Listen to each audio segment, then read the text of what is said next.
Hi everyone, comic book reviewer here. This time doing another Marvel film review, and this one is on Deadpool and Marvel and Wolverine. Now, as you know, Deadpool and Wolverine is a 2024 superhero film, which of course was meant to be the third installment in the Deadpool film series. And the best way I can describe Deadpool and Wolverine is meant to be the big middle finger towards Disney for basically buying out Fox, but also trying to point out the things about obviously going back to the past, using nostalgia as a way to kind of bring people as well as older Marvel fans together to say, hey, remember this? Do you remember this character? Do you remember when we were originally going to have this character in that? So the premise of the film is meant to follow Wade Wilson, who ends up being detained by the Time Variance Authority, which of course is who's brought to Mr. Paradox, who talks to him about how his universe is slowly dying. So we kind of see how Deadpool comes up with the for a new idea to find an anchor to stabilize his universe. So it goes from universe to universe, trying to find a similar version to Logan. And the whole point of the film is not only about Wade trying to kind of make something matter, but finding a Wolverine who's the worst of the worst. And throughout it, it's them trying to avoid kind of getting killed, also ending up in a sort of in a Mad Max like world with other discarded variants of different Marvel characters, which of course is meant to be a play on the whole Fox universe thing.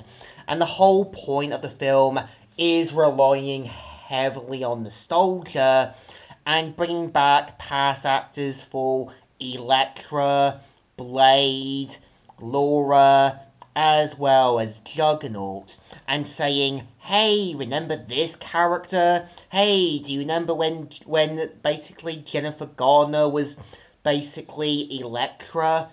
And I think the whole point of the film isn't just meant to call out Disney for kind of buying out Fox, but also showing just how I think people hardly remember the 2000s and as well as the 90s, where Marvel was a little bit more trying to kind of take a bit more creative liberties.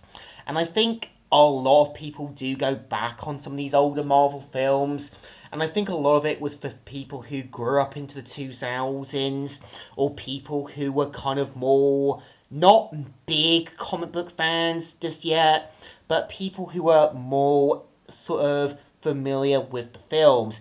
Like obviously Wesley Snipes' Blade series, Jennifer Garner being in Daredevil and her own film. And I think it's interesting that, yeah, they were able to bring back Gambit.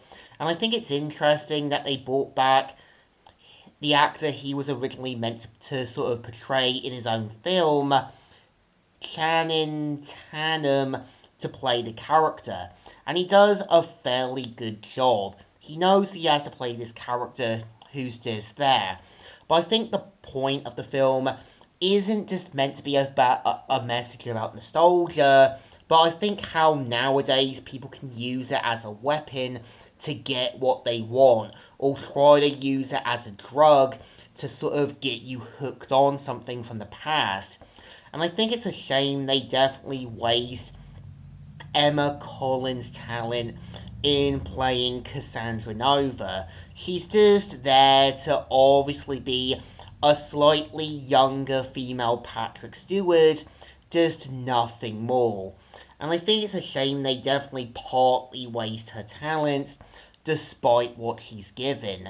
And the whole point of the film I think is a giant sort of nostalgia trip where it's making you sit down, it's making you sort of binge watch every moment that you got familiar with.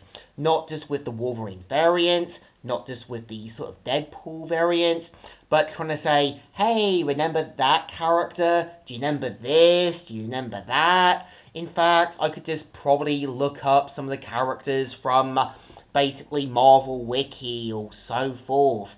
I think to me, Deadpool and Wolverine is a film that's relying heavily on nostalgia, and I think it's aware that it knows it's using it as a drug to give people a taste of a bit more comic book accurate Wolverine, different variant Wolverines, and other variant stuff that we are familiar with.